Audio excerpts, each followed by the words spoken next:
Well, as you guys can obviously tell, I'm back. And I didn't get a chance to do the video last night as I was hoping to. If you follow the TikTok page, I was able to do one a few hours ago. But the story goes that layover flight in Denver, Colorado. And there was a concert in Boulder, Colorado that Fred and I really enjoy. So we took off, did that, and thought to ourselves, well, crap, we have a 5 a.m. flight. By the time we get back to Denver, it's going to be like past midnight. Is it even really a point to get a freaking hotel? Sleep in the car for a very brief amount of time, and then right to the airport at like 3:30 in the morning. So as you guys can tell, I had no opportunity to make a video for you. That's why you're getting it now. And boy, if you were able to get the emotion I had yesterday watching this fiasco happen, yeah, it would have been a pretty good one. But you're going to get it now ahead of Shohei Ohtani being in town. Yeah, that's going to be great. First things first. Your offense still completely blows. People are like, whoa, they only played 5 and they scored 1 run over 5 innings. It's just not good enough. And I've said it, I don't know how many times recently. Is Alejandro Kirk going to come up with like everybody on base all the time? Because he never drives anybody in. Like every time it's Alejandro Kirk in a big situation. How many RBIs does he have this season? 9. Considering how many opportunities this guy has, it's quite painful. Do they have left on base with, they don't have that unfortunately under specific offensive players, but I would have loved to see Alejandro Kirk's numbers with that. Regardless, Jose Barrios got the start, allowed a 2-run shot to Salvador Perez, and you're thinking, damn it, 2-0 with this offense right now. It's going to be quite painful. And they get a little something going there. What was it, top of the 5th inning? The top of the 4th inning. Ernie Clement with an RBI single kind of dumps it into right center field for a base hit, scoring Justin Turner to make it a 2-1 ball game. And of course, Kirky comes out with the guy on base. He can't get it done. And neither did Varsho. They had guys at, third base, I think it was. And Kirky came up with guys at second and third or something like that with less than 2 out. And then with 2 out, and you can't get it done. I mean, it's the story of this Blue Jays last 2 years, really. But in a stretch like this, where their offense has been so dry, they've scored a total of, and again, I understand it's a 5-inning game, 5 runs in 3 games against the Royals. I mean, that is painful. Now, the Royals have been good recently. Sure, they've had a surprisingly good start to their year. We've seen what those starts of the seasons kind of happen. Remember Pittsburgh last year? They were incredibly good. Yeah, we all know where they finished. So, not getting your hopes up too much if you're a Royals fan, but if you're a Blue Jay fan, you lose 3 of 4 in KC after winning the opener. And now you leave KC 13-13. And the way this game ended pissed everybody off. Like, Jays fans couldn't already be pissed enough at the team, the offense, the coach, all that stuff.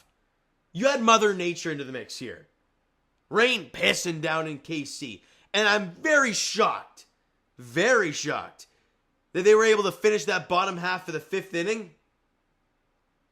Because Bo Bichette, I mean, I was having a tough time watching the game. Obviously, that was on the flight to Denver. But when we got there, we saw the score 2-0. Then we saw the 2-1 score. And then we watched the last out. We saw Bo Bichette get that ground out to end the inning. And we're hyped. But I'm like, for the love of God, what does that field look like right now? It looks like a freaking pond. Why in the world were they even playing on that?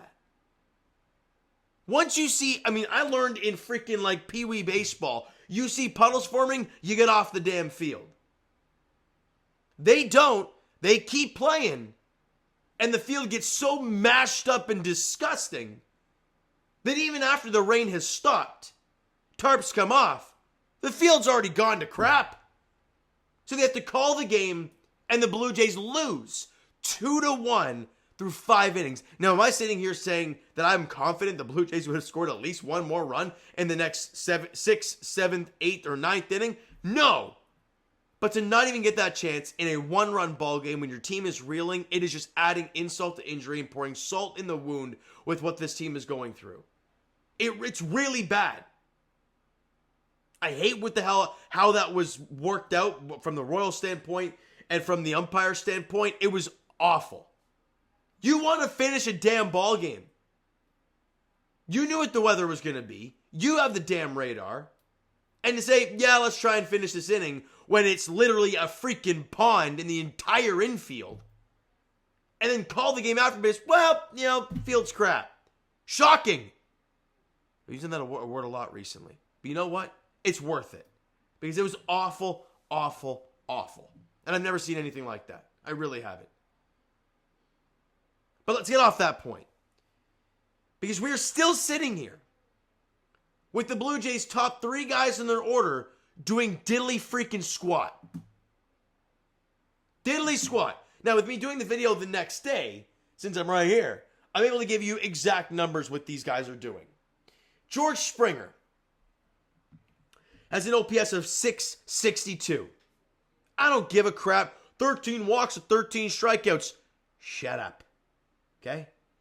How many times have we seen him recently? Oh, he got 2 hits in the game. And he had 5 at-bats. 4 ground balls. Damage. You're not going to do it with that. Now, his home run to dead center field, a welcome sight, for sure. But in that game, 0 for 3 with a strikeout. Vladimir Guerrero Jr., boys and girls, has been... awful is an understatement. Really, really is. Vladimir Guerrero Jr., after yesterday's fiasco where he went 0 for 2 with a punch-out, is hitting .214 with an OPS of 667. It's really bad. Your next best hitter, and look, let's be honest, the most consistent hitter that every Blue Jay fan is like, this is your best hitter, Bo Bichette, has an OBP of 282.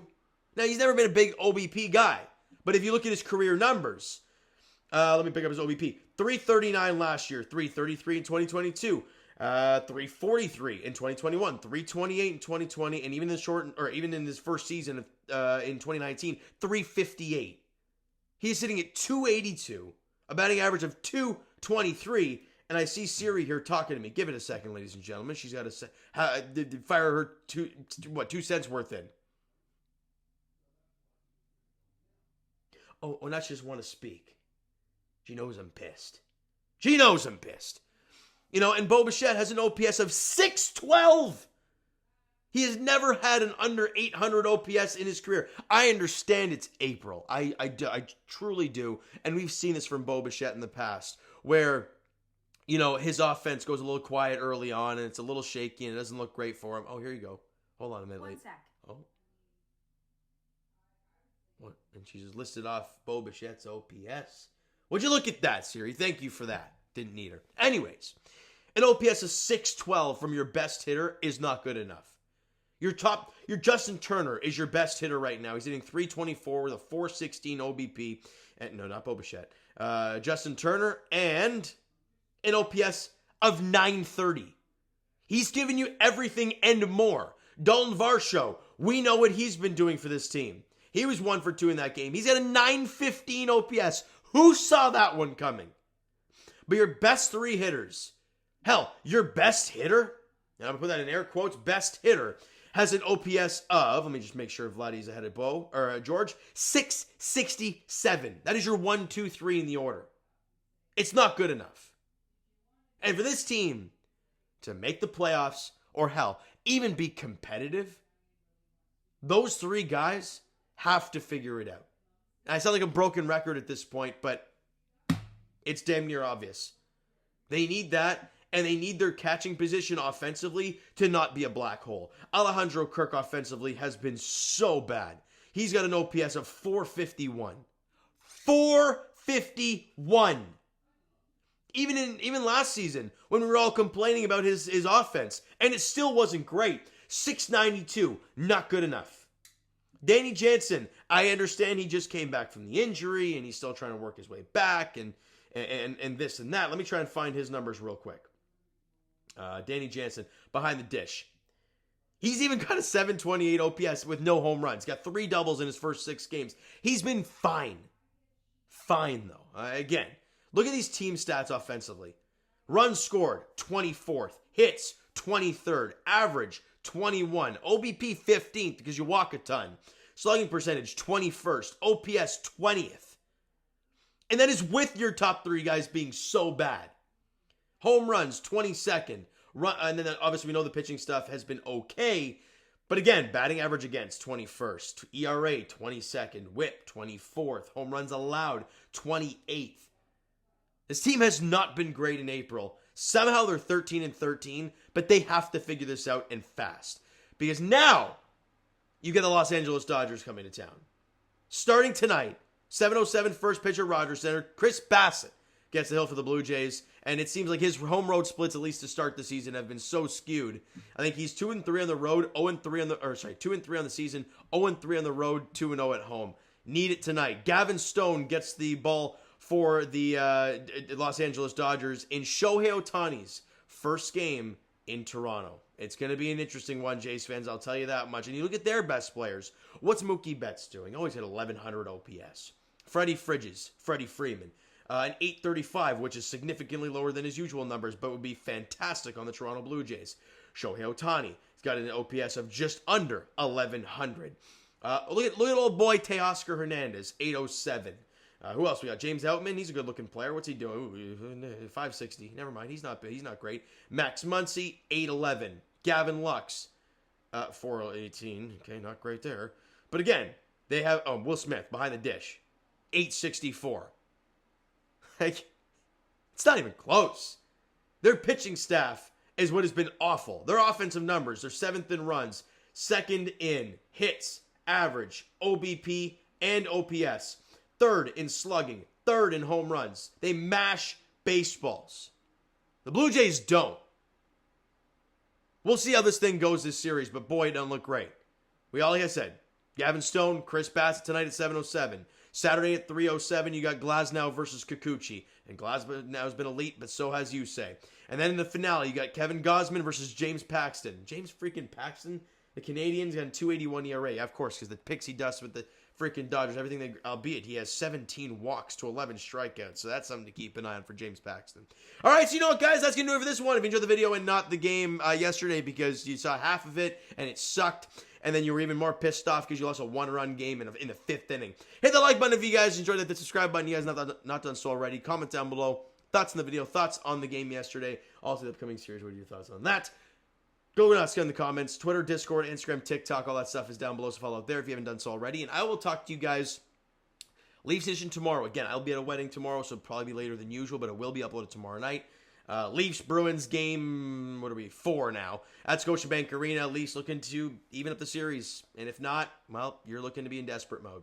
So, big game tomorrow for the Leafs. Massive, massive one. And for the Toronto Blue Jays, I don't know. Can your offense show at least a little bit of a pulse tonight? We'll see. Gavin Stone gets the ball for the Los Angeles Dodgers. Chris Bassitt for the Blue Jays. 7:07 first pitch there. Thank you so much for listening and watching. I hope you enjoyed the video and are ready for me to get right back on track with my usual videos in my normal spot with my normal times. All right. So thank you so much for listening and watching. I hope you enjoyed the video and are just hoping for something positive. I'll talk to you guys then.